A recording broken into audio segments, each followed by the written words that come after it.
नमस्कार दोस्तों, मैं विमलेश गौतम और आप देख रहे हैं ट्रिपल बी ओवरसीज।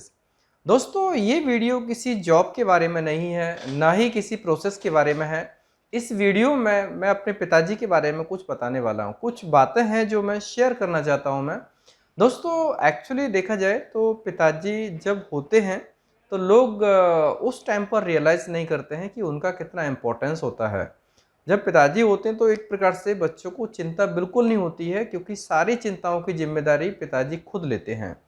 और सबसे इम्पोर्टेंट चीज़ है कि चाहे बच्चा कितना बड़ा हो जाए, इवन उनके सामने बूढ़ा भी हो जाए, तो भी उनके लिए जो बच्चा है, बच्चे का एक जो प्लेस होता है ना, वो बच्चा ही होता है।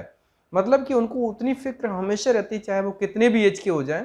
बट बच्चों के लिए पेरेंट्स जो पिताजी होते हैं वो हमेशा जिम्मे मतलब एक सेंसिटिव होते हैं, लेकिन अपनी भावनाओं को एक्सप्रेस नहीं करते हैं। कई बार ज़रूरी भी होता है, नहीं भी ज़रूरी होता, तो भी वो चीज़ को मैनेज कर लेते हैं। और यहाँ पर सबसे ज़रूरी चीज़ होती है कि अगर चीज़ों को टाइम पर देखा जाए, जो समय मीन्स प्रेजेंट है, उस पे हमें डेफिनेटली देखना चाहिए, सभी लोगों को देखना चाहिए। और पिताजी के जाने का जो स्थान होता है ना, वो कोई भी कभी भी फुलफ़िल नहीं कर सकता है, फ़ील नहीं कर सकता है, क्योंकि वो कमी हमेशा कमी रह जाती है। फिर चीज़ें याददाश्त में बदल जाती हैं, मेमोरी के रूप में रह जाती हैं। और कुछ घटनाएँ ऐसी हैं जो मैं शेयर करना चाहता हूँ, क्योंकि ये एक जो पर्सनल अनुभव रहा, और जो भी उनके मुँह से जो भी चीज़ें सुनी हैं, जो भी हमने उनकी लाइफ़ स्टोरी देखी है, क्योंकि हमें ज़्यादा पता नहीं है, लेकिन फिर भी कुछ-कुछ संस्मरण हैं जो मैं शेयर करना चाहता हूँ मैं। पिताजी का जन्म 8 जून 1955 को हुआ था, और बचपन में चूँकि एक गाँव में जन्म हुआ था, तो गाँव में पढ़ाई का माहौल उतना अच्छा नहीं होता है। फिर भी उन्होंने 8वीं तक की पढ़ाई की थी। 8वीं तक की पढ़ाई करके उसके बाद में जब वो जॉब के लिए अप्लाई किया उन्होंने, तो उनकी जॉब लग गई थी, लगी नहीं थी, लग चुकी थी, और उन्होंने कुछ दिन काम भी किया था एज़ अ टेम्पोरेरी। जैसे अभी संविदा वाले होते हैं, वैसे उन्होंने कुछ दिन के लिए वहाँ पर 1.5 महीना या 2 महीने जैसे काम किया था, जो उस काम के बेस पर उनको परमानेंट करना था। रेलवे में उनका ग्रुप डी में डी क्लास कैटेगरी की जॉब हुई थी, क्योंकि ज़्यादा क्वालिफिकेशन नहीं थी, इसलिए उनका जो भी कन्फर्मेशन हुआ था जॉब का, वो डी ग्रेड की जॉब में हुआ था। जैसे उन्होंने काम शुरू किया था, परफॉर्मेंस अच्छा था, काफ़ी लोग उसमें जानने लगे थे। लेकिन इसमें चूँकि क्या होता है, जो फैमिली होती है, फैमिली मतलब परिवार जो सेल्फ एक फैमिली होती है, जिसमें पेरेंट्स, बच्चे और उनका छोटा-सा परिवार होता है। और एक परिवार वैसा होता है जो वंश होता है। वंश में जैसे कुछ लोग ऐसे हैं रिश्तेदार जो उस टाइम पर एक अच्छी पोजीशन पे थे, लेकिन उन्होंने इस चीज़ पे प्रयास नहीं किया, बिल्कुल भी प्रयास नहीं किया कि उनकी जॉब कंटिन्यू हो जाए। और जो लिखित चीज़ का जो एक कन्फर्मेशन देना होता है, दूसरे लोग जो पिताजी के दोस्त बन चुके थे, पिताजी के साथ में अच्छा रिलेशन था, उन लोगों ने पूरा-पूरा सपोर्ट किया था कि पिताजी की नौकरी पक्की हो जाए। लेकिन 1-2 लोग ऐसे थे जिन्होंने पूरा कोशिश नहीं की, क्योंकि उनका मानना ऐसा था कि अगर वंश में सब लोग जॉब करने वाले हो जाएँगे तो फिर उनकी शायद वैल्यू कम हो जाएगी। ऐसा हुआ है, और ये एक्चुअली एक जगह की बात नहीं है, ऑलमोस्ट मेरे ख्याल से हर व्यक्ति के आस-पास की बात है कि जो आस-पास के लोग होते हैं वही ग्रोथ नहीं करने देते हैं, वही किसी दूसरे की तरक्की से अपनी तरक्की को आँकते हैं, और उनको लगता है कि घाटा है तो फिर वो सपोर्ट नहीं करते हैं, कभी-कभी उल्टा भी करते हैं। सेम पिताजी के साथ में हुआ कि उनकी जॉब जो कन्फर्म होने वाली थी, उधर से लेटर आया, लेटर का कन्फर्मेशन नहीं दिया, कन्फर्मेशन टाइम पर नहीं दिया। जब टाइम पर नहीं दिया तो जो दूसरे अधिकारी जो दोस्त थे पिताजी के, उन्होंने सपोर्ट किया, लेकिन बाद में पता चला कि उनके खुद के जो सगे संबंध वाले हैं, वो लोग सपोर्ट नहीं कर रहे हैं, तो फिर वो अधिकारी भी पीछे हट गए। सो बाद में हुआ है कि उनको वापस गाँव में आना पड़ा। फिर बाद में पारिवारिक बहुत सारी परेशानियाँ होती हैं, जिसकी वजह से उनकी लाइफ़ संघर्षपूर्ण रही। लाइफ़ उनकी बहुत संघर्षपूर्ण रही। और मुझे जहाँ तक याद है कि जब तक मैंने उनको देखा तब तक उन्होंने लाइफ़ में संघर्ष किया।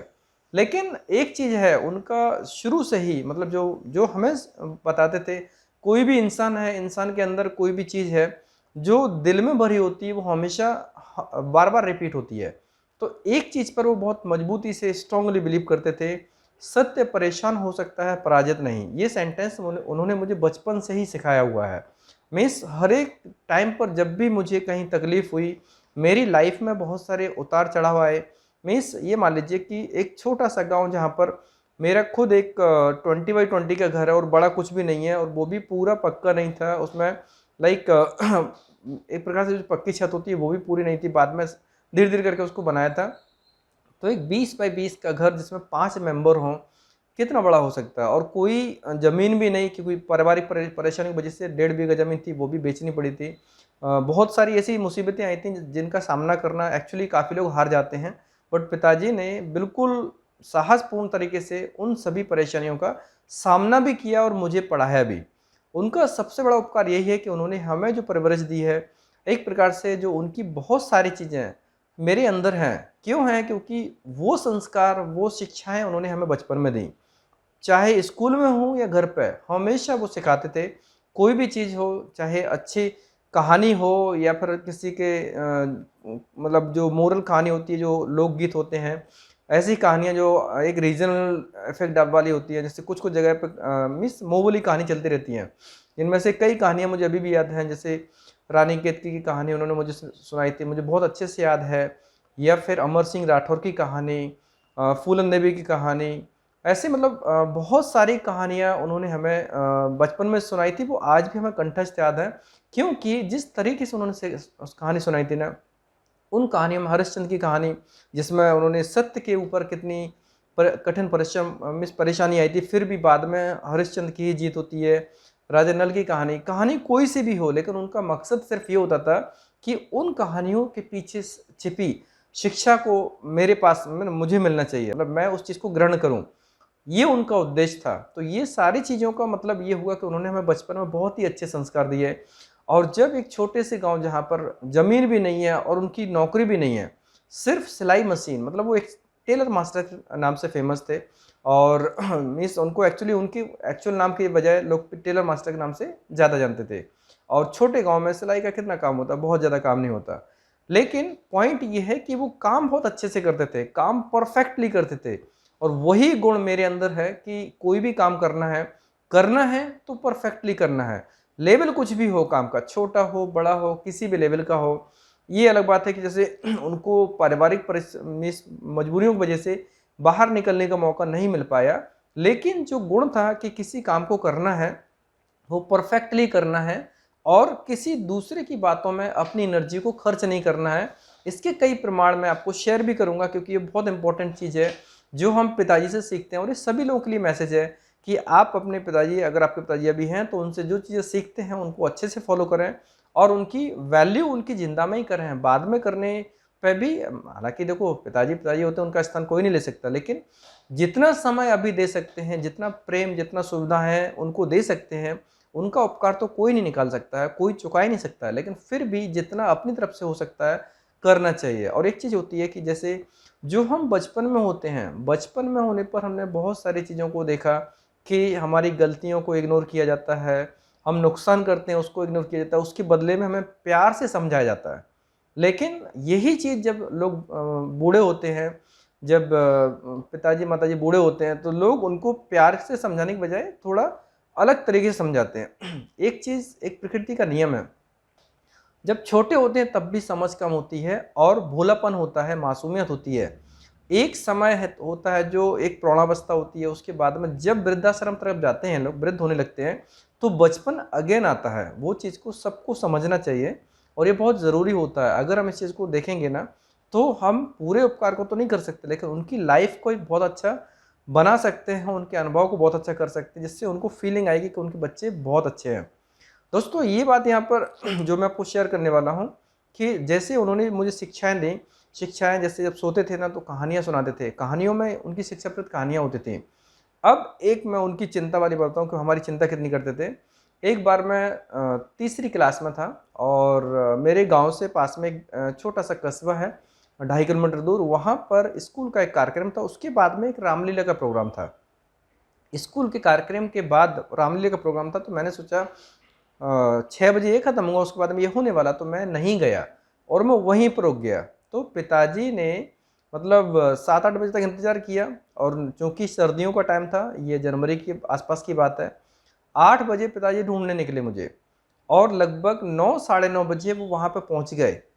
कितनी चिंता थी उनको, मतलब कि अकेले उन्होंने इस चीज़ को पूरी जगह पता किया, कहाँ है कैसे है। फिर जिस जगह पे मैं था वहाँ पर उन्होंने मुझे मतलब देखा और फिर बाद में बुला के प्यार से घर ले गए। मतलब उन्होंने उस टाइम पे मुझे डांटा भी नहीं कि मैंने ये गलती क्यों की, बताया क्यों नहीं, कि उस टाइम पे फ़ोन तो होते नहीं थे। मैसेज किसी को दे सकते थे, लेकिन खेल कूद के चक्कर में हम नहीं बता पाए, उनको बहुत छोटे थे। तो ये उनकी चिंता का विषय था। और उसके अलावा देखा जाए और भी मेरे लाइफ में बहुत सारी घटनाएं हुई। जैसे जब मैं पहली बार भोपाल पढ़ने के लिए गया, जब 10th क्लास में 99 के बाद जब हमें मौका मिला, तो 1999 जब भोपाल पढ़ने गया और फ़ोन था नहीं, मैं ट्रेन में बैठा, ट्रेन से भोपाल पहुंचा। भोपाल पहुंचने के बाद अब वहाँ पर मैं भूल गया उनको इन्फॉर्म करना, एक पीसीओ से बात की थी। पीसीओ वाले से नंबर लेके मैंने कॉल किया था, लेकिन कॉल कैसा होता था कि मैं किसी एक कस्बे में कॉल करूँगा, वहाँ से किसी व्यक्ति के माध्यम से बात जाएगी, फिर एक टाइम फिक्स करेंगे, उस टाइम पर मैं कॉल करूँगा। इतनी लंबी प्रोसेस थी और हमारे पास फ़ोन नहीं थे, मोबाइल्स नहीं थे, उनके पास भी मोबाइल्स नहीं थे। फिर बाद में कुछ समय बाद हमारे गांव में ही एक टेलीफोन लगा, उस टेलीफोन पे बात की। उसमें भी ऐसा होता था कि पहले मैं उनसे बोलता था कि मैं कॉल करने वाला हूँ, फिर मैसेज संदेश हमारे घर पे जाता था, उसके बाद मेरे पिताजी या माताजी वहाँ पे जाते थे, तब बात होती थी। तो लंबी प्रोसेस थी और ऐसे में मैं भूल भी गया था कि पिताजी को माताजी को कॉल करना है। और इसमें चिंता वाली बात ये थी कि ट्रेन बहुत भरी थी और कोई रिजर्वेशन नहीं था, जनरल टिकट लेके चढ़ गया था और वो ट्रेन इतनी भरी थी कि मैं अंदर नहीं चढ़ पाया, गेट पे लटक के गया था। लगभग 7 घंटे की जर्नी यात्रा हमने गेट पे लटक के की। तो वो जब लटक के जा रहा था ना और ट्रेन छूट गई थी, वो दृश्य पिताजी ने देखा था, तो उनको बहुत चिंता होती। लगभग 2.5 दिन उन्होंने खाना नहीं खाया था। फिर बाद में हमने जब फ़ोन किया उनको, उसके बाद उनसे बात हुई, तब जाके उन्होंने खाना खाया। मीन्स वो चिंता का विषय एक पेरेंट को हमेशा होता है। पेरेंट्स को, माताजी हो या पिताजी, सबको चिंता होती है कि उनके बच्चे कभी भी तकलीफ़ में ना रहें। दूसरी जो एक इम्पोर्टेंट घटना है, जब मैंने 2003 में फार्मूला बनाया था उस फार्मूले के लिए मैं कुछ पॉलिटिशियन से मिलने गया और कुछ जो गवर्नमेंट की संस्थाएं वहाँ पे मिलने गया। तो 2003 में बनाया, 2004 में मैं गया। वैसे तो मैं 2002 में भी गया था, मैंने कानपुर में एक वो था एयरफोर्स का एग्ज़ाम 10th के बाद उसमें अप्लाई कर सकते थे, तो 12वीं हो गया था, उसके बाद मैं गया था। लेकिन वहाँ पर नहीं हुआ था, लेकिन पिताजी का सपोर्ट साथ हमेशा रहा। वहाँ पर मेरे साथ में हमेशा गए, एवरी टाइम, मतलब हर पल वो मेरे साथ में एक साए की तरह रहते थे। उनकी छत्र छाया में ही हमेशा आगे बढ़ते गए। तो कानपुर में जो एयरफोर्स में मैंने एग्ज़ाम दिया था, वहाँ पर इंटरव्यू के लिए गया। वहाँ सिलेक्शन नहीं हुआ क्योंकि डेस्टिनी कुछ और थी, भाग्य को कुछ और मंजूर है, इसके लिए एयरफोर्स में सिलेक्शन नहीं हुआ। लेकिन जब फार्मूला बनाया तो फार्मूले के बाद जैसे कुछ पॉलिटिशियन से मिलने के भी गए, फिर दिल्ली गए। दिल्ली से मुझे एक लेटर आया था निस्कर से, national institute of research and ऐसे करके, बड़ी निस्कर करके एक बहुत बड़ी संस्था है अनुसंधान करके। तो उसमें उन्होंने मुझे लेटर भेजा था कि आप अगर पूरे फार्मूले को प्रॉपर तरीके से दीजिए, तो उसको पब्लिश करने वाले थे। क्योंकि उस टाइम पर मैं मधुर कुरियर भोपाल में जॉब करता था। जॉब में सैलरी भी कम मिलती थी, लेकिन फिर भी थोड़ा कंप्रोमाइज़ करके, कैसे भी करके पैसा जमा करके मैं पिताजी को लेके दिल्ली गया था। दिल्ली जाने पर मुझे अच्छे से याद है कि हमारे पास में इतना पैसा नहीं था कि हम वहाँ पर कोई होटल ले सकें। जनरल डिब्बे में सफ़र करने का पैसा था और जनरल डिब्बे से सफ़र करके मैं वहाँ पे, हम लोग दोनों लोग वहाँ पे गए। बाद में ढूंढते ढूंढते वहाँ पहुँचे, लेकिन बाद में कोई काम नहीं हुआ, क्योंकि एक प्रकार से जो प्रॉपर तरीके से डॉक्यूमेंट बनाना होता है, सपोर्ट करने वाला, एक्चुअली सपोर्ट करने वाले लोग थे, अलग अलग तरीके के लोग थे। बट इस फील्ड में मुझे सपोर्ट करने वाला कोई नहीं था जो फार्मूले को प्रॉपर तरीके से डॉक्यूमेंट करके उस ऑफिस में सबमिट कर सके। तो जब वहाँ पर पहुँचे, तो उसके बाद जब मैं ये पूरी प्रोसेस में, मतलब नाइट में दिन पूरा निकल गया, नाइट हो गई और हमें दूसरे दिन बाहर वापस आना था, होटल नहीं लिया, तो स्टेशन पर ही हमें सोना पड़ा। स्टेशन पे बाहर जो मतलब जहाँ गाड़ियाँ पार्क होती ना, वहाँ पे दिल्ली में हमें सोना पड़ा। और मैंने अच्छे से देखा इस चीज़ को कि पिताजी हमेशा इस चीज़ की चिंता करते थे कि मैं सो जाऊँ, वो जगते रहेंगे। और पूरी रात वो सोए नहीं थे, जबकि मैं कुछ देर तक उनको बोलता रहा, लेकिन बाद में मैं सो गया था, थक गया था बहुत ज़्यादा। बट उस टाइम पे भी उनकी चिंता का विषय था, जबकि मैं कितने साल का हो गया था, काफ़ी बड़ा हो गया था। 84 में बॉर्न हुआ और ये बात है 2004 की। मतलब सिंपल सी बात है कि 84 2020 साल का हो गया था, फिर भी उनको इतनी चिंता थी। और उसके बाद जो नेक्स्ट एक सपोर्ट वाली बात रही इसमें टोटल कि ये पूरी जब मैंने भोपाल में जॉब की थी, तो भोपाल में उन्होंने थोड़ा रुक के सपोर्ट भी किया था। मतलब हर एक पल पे मैंने कोचिंग वगैरह की, उसमें भी थोड़ा सपोर्ट किया था। लेकिन सपोर्ट यानी कि वो हमेशा, क्योंकि गांव में रहते थे तो गांव में रहने पर उनको ऐसा होता था कि पड़ोसी लोग को उससे ज़्यादा अटैचमेंट था, उनसे बात करना उनको बहुत अच्छा लगता था और साथ में रहना बहुत अच्छा लगता था, तो लंबे समय तक वो बाहर नहीं रह सकते थे। इसके लिए फिर वो वापस होम टाउन चले गए थे। और फिर बाद में जब 2007 में मैंने दिल्ली में जॉब की, उसके बाद मैंने उनको बुलाया था, तो मैंने इस चीज़ के लिए मैं संतुष्ट हूँ कि मैंने उनको एक प्रकार से फील कराया था कि उनका बेटा सफल है। जैसे मुझे जो घटना याद है 2004 में, जब मैंने उनको दिल्ली में मिस रेलवे स्टेशन पर नीचे हम दोनों लोग लेटे थे और उनको सोने का भी मौका नहीं मिल पाता, सो नहीं पाए थे मजबूरी की वजह से। लेकिन 2009 में सेम टाइम, मतलब एग्जैक्टली 5 साल बाद मैंने उनको दिल्ली बुलाया। एक बहुत अच्छी कंपनी में काम कर रहा था, एक corporate company, MNC company, international level की कंपनी। उस कंपनी में काम कर रहा था, संपर्क बहुत अच्छे हुए। फिर मैंने वहाँ पर उनको एक 3 स्टार होटल में ठहराया, एक मस्त एसी गाड़ी की, उनको पूरा दिल्ली घुमाया और वापस उनको फिर फ्लाइट से भोपाल भेजा। ये मेरे लिए बहुत संतुष्टि की बात थी कि मैंने उनको ऐसा फील कराया कि उनका लड़का सफल है। 5 साल पहले जिनको सोने के लिए प्लेस नहीं मिल रहा था, उस टाइम पर मैंने उनको ये चीज़ की फीलिंग करवाई थी, जिससे डेफिनेटली उनको बहुत एक गर्व से सीना फूल जाता ना, वो वाली बात हुई थी। तो ये जो घटनाएं बताने का जो मकसद है कि उन्होंने हर एक क्षण, हर एक मिस स्टेप पर हमें सपोर्ट किया। अब ये बात मेरे साथ में रहने की हुई, लेकिन कुछ बातें ऐसी हैं जो मेरे साथ में नहीं हैं बट बहुत इंपॉर्टेंट हैं। जैसे मेरे पिताजी कोई बड़े लाइक ऐसे गवर्नमेंट ऑफिसर भी नहीं थे, कोई मिनिस्टर मंत्री भी नहीं थे, गांव के सरपंच भी नहीं थे, बीडीओ भी नहीं थे, कुछ भी नहीं थे। बहुत छोटे से एक कार्यकर्ता थे और उन्होंने अपने कार्यकर्ता होने की हैसियत से, जबकि पावर कुछ भी नहीं था, फिर भी मेरे छोटे से गांव में जिसकी वोटिंग है 1500, छोटे से गांव में उन्होंने 5 बड़े-बड़े काम किए, जबकि ये काम करने की उनके पास कोई अथॉरिटी या पावर नहीं है, लेकिन उनकी जो दृढ़ संकल्प, उनका लगन, ये होने की वजह से उन पाँचों काम को उन्होंने अच्छे से अंजाम दिया। पहला काम था कि मेरे मतलब गाँव में एक प्रकार से लाइट है, इलेक्ट्रिसिटी में एरिया बड़ा होने की वजह से कुछ एरिया में लाइट थी, कुछ एरिया में लाइट नहीं थी। और जिस एरिया में लाइट नहीं थी, उस एरिया में, उस पूरे भाग में उन्होंने लाइट के लिए खंभे लगवाए। उन्होंने मेहनत की, अधिकारियों से मिले और उनके प्रयास से गांव में, आधे गांव में जहां लाइट कनेक्ट नहीं हो पा रही थी, वहां पर भी लाइट कनेक्ट हुई। दूसरा उनका बड़ा काम था कि उन्होंने छोटे से गांव में अस्पताल के लिए बात की थी, अधिकारियों से मिले और उनसे अस्पताल का प्रस्ताव भी लिया और पास भी करवा लिया।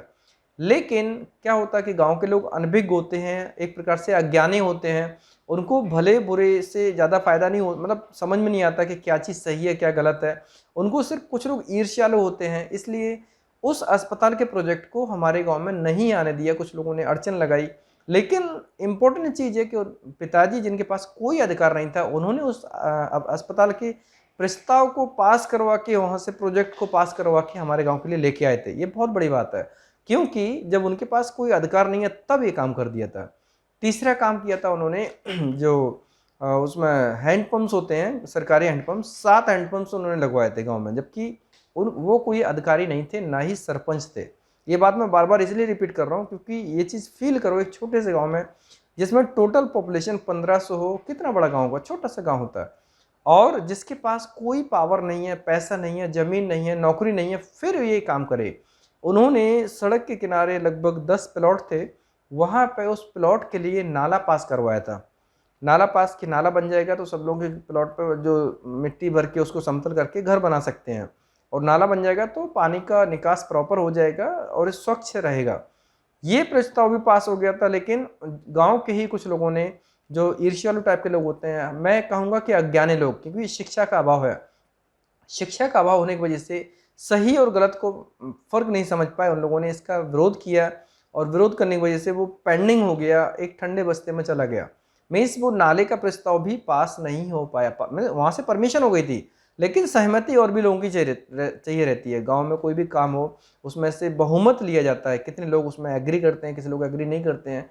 बट यहाँ पर इंपॉर्टेंट चीज़ है कि पिताजी कोई अधिकारी नहीं थे, कोई सरपंच नहीं थे, फिर भी ना ही कोई किसी बड़ी जॉब पे हो, जॉब करने के बाद रिटायर होके आए हों, कुछ भी नहीं थे, फिर भी उन्होंने ये नाले वाला प्रस्ताव किया। और इसके अलावा एक छोटा सा शहर है, शहर मतलब कच्ची सड़क, कच्ची सड़क में पहले खंडर वगैरह हुआ था, उन्होंने 300 मीटर का जो आरसीसी का रोड बनवाया था, वो प्रस्ताव वो भी लेके आए थे।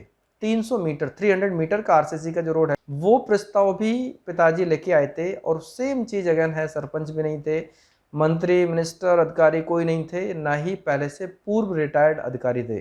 तो कहने का मतलब है कि जब लोग सपोर्ट नहीं कर रहे थे उसके बाद भी पिताजी गांव के लिए काम कर रहे थे। तो समाज की सेवा के लिए, समाज की भलाई के लिए जो भावना मेरे अंदर डेवलप हुई है, एक्चुअली उन्हीं का ही गुण है, उन्हीं की ही शिक्षा है, उन्हीं की तरफ से जो मुझे संस्कार मिला, जो शिक्षाएं मिली कि आज मैं कैंडिडेट्स को सपोर्ट करता हूं। मैं जो भी कैंडिडेट्स मेरे से मिलता मैं कोशिश करता हूं कि जितना ज़्यादा उनको नॉलेज दे सकता हूं दे सकूं, क्योंकि ये गुण मेरे अंदर पिताजी की तरफ से ही आया।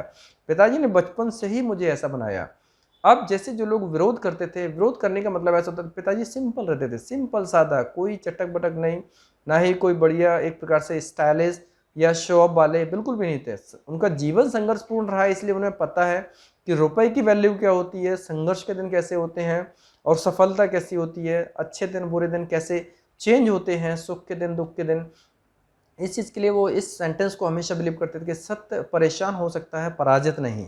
मीन्स सत्य की जीत हमेशा होती है, ये उनका विश्वास था। और इसी विश्वास के चलते चलते उन्होंने पूरी जिंदगी जी, एक अच्छे तरीके से जी।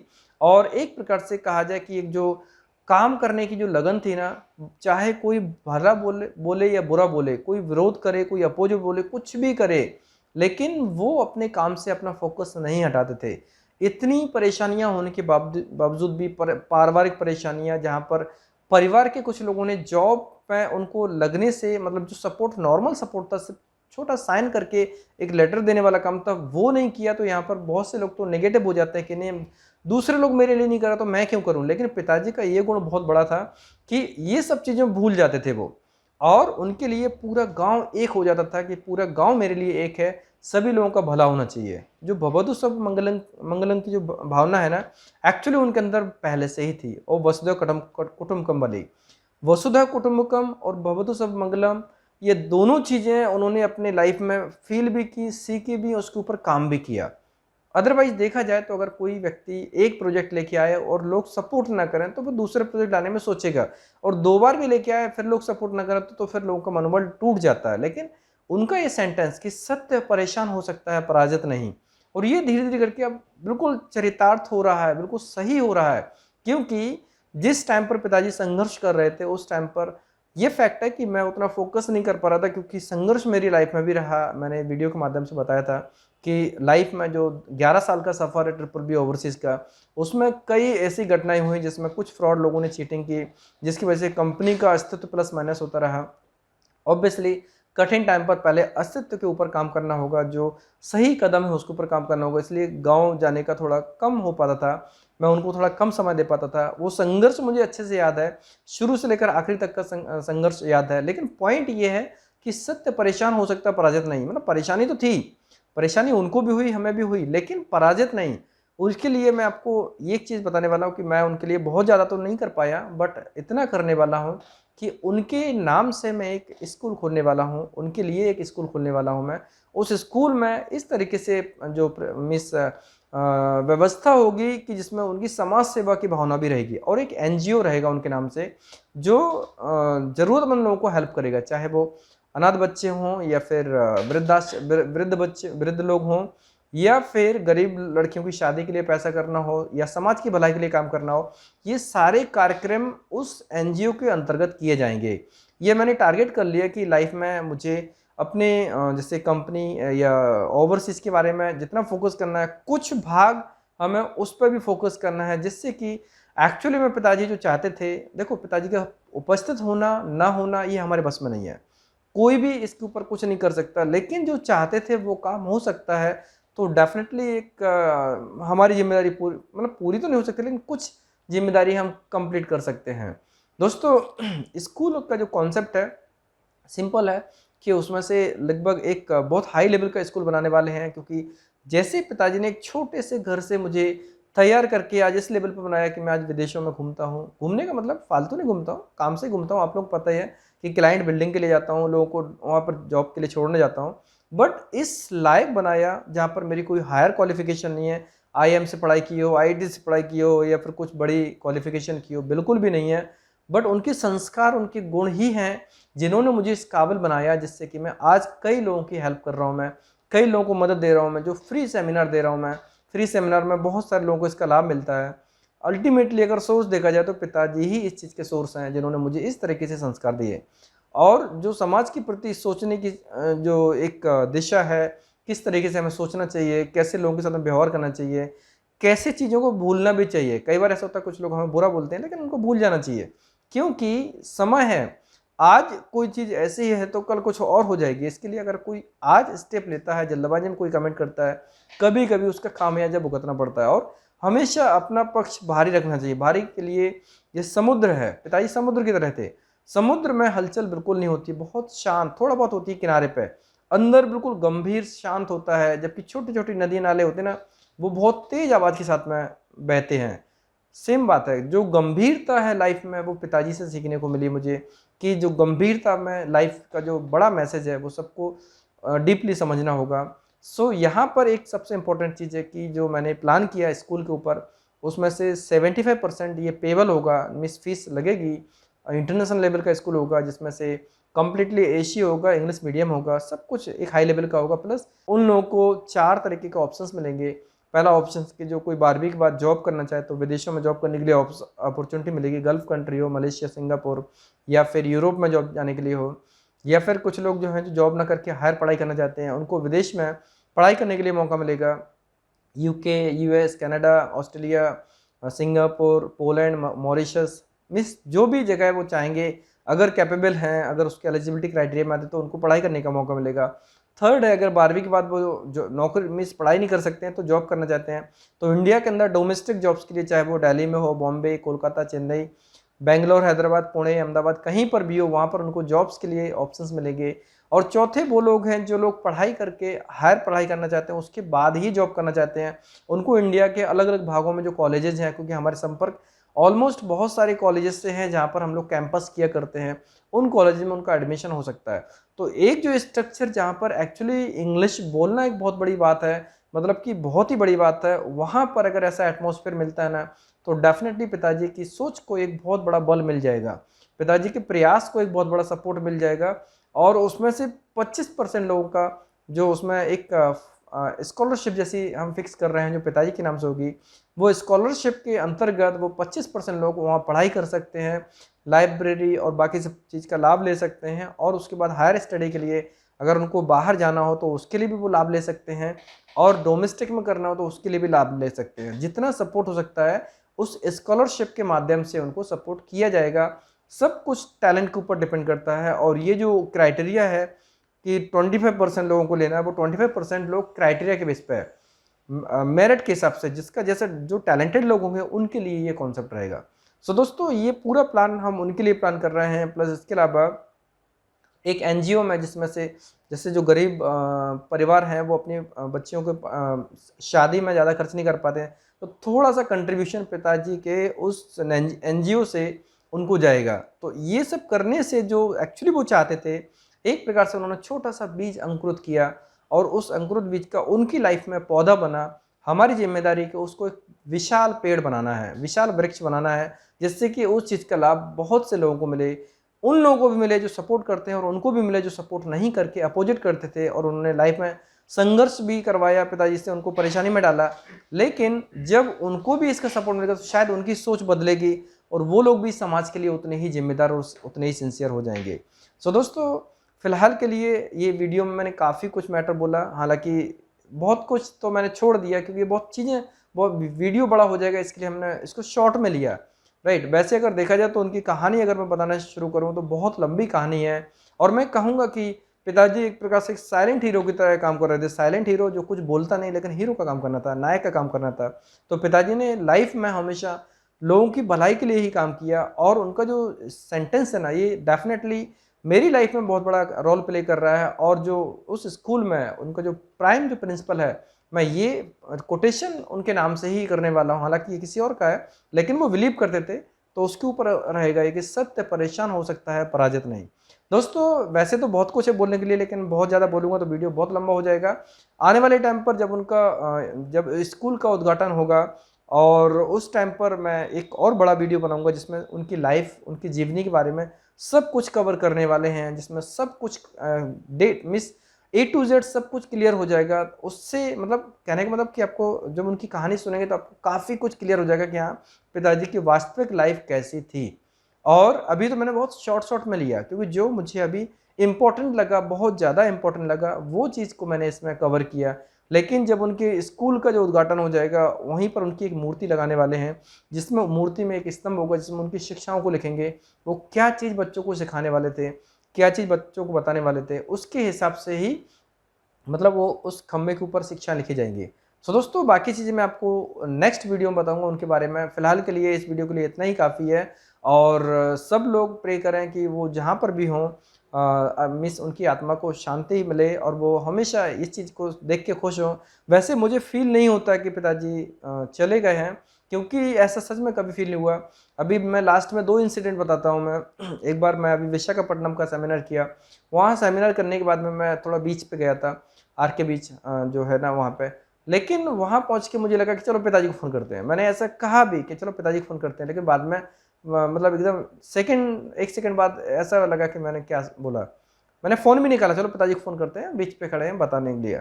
और एक बार मैं दूसरी कौन सी लोकेशन था, मैं एक जगह और था।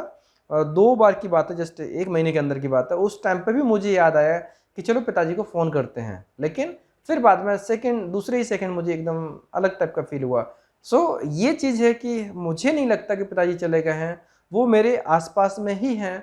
और मेरे आस-पास रह के वो समाज की भलाई के लिए मुझे प्रेरित कर रहे हैं कि वो समाज के लिए काम कर रहे हैं। जो वो सोचते थे वो काम अधूरा रह गया था, उसको आगे करना है। इसके लिए शायद वो मेरे इर्द-गिर्द में ही हैं और मुझे मोटिवेट करते हैं, मुझे प्रेरित करते हैं कि वो काम जो अधूरे रह गए उनको पूरा करना है। लोग अपोजिट करते हैं, करने दो, कोई बात नहीं है। एक समय के बाद उनको भी रियलाइज़ होगा कि हाँ, वो गलत थे। और अज्ञानता से जब ज्ञान की तरफ जाएँगे तो ये हमारा पर्पज़ पूरा हो जाएगा, क्योंकि जब शिक्षा होगी, ज्ञान होगा, तो उसके बाद में फिर अज्ञान का कोई रोल ही नहीं है, अंधकार का कोई रोल नहीं है, सत्य की जीत हो जाएगी। दोस्तों इस वीडियो का सबसे बड़ा मकसद यही है कि पिताजी के प्रयास के बारे में सबको पता होना चाहिए, और ख़ास तौर से मुझे बनाने में पिताजी का कितना रोल है, इसका भी सबको पता होना चाहिए। वीडियो कैसा लगा, पसंद आया तो लाइक कीजिए, कमेंट्स कीजिए, शेयर कीजिए। हमारे वीडियोज़ को लगातार देखने के लिए चैनल को सब्सक्राइब कीजिए, घंटी वाला ऑप्शन ज़रूर दबाएँ, जिससे कि आपको आने वाले सारे वीडियोज़ के नोटिफिकेशन सबसे पहले मिलेंगे। धन्यवाद।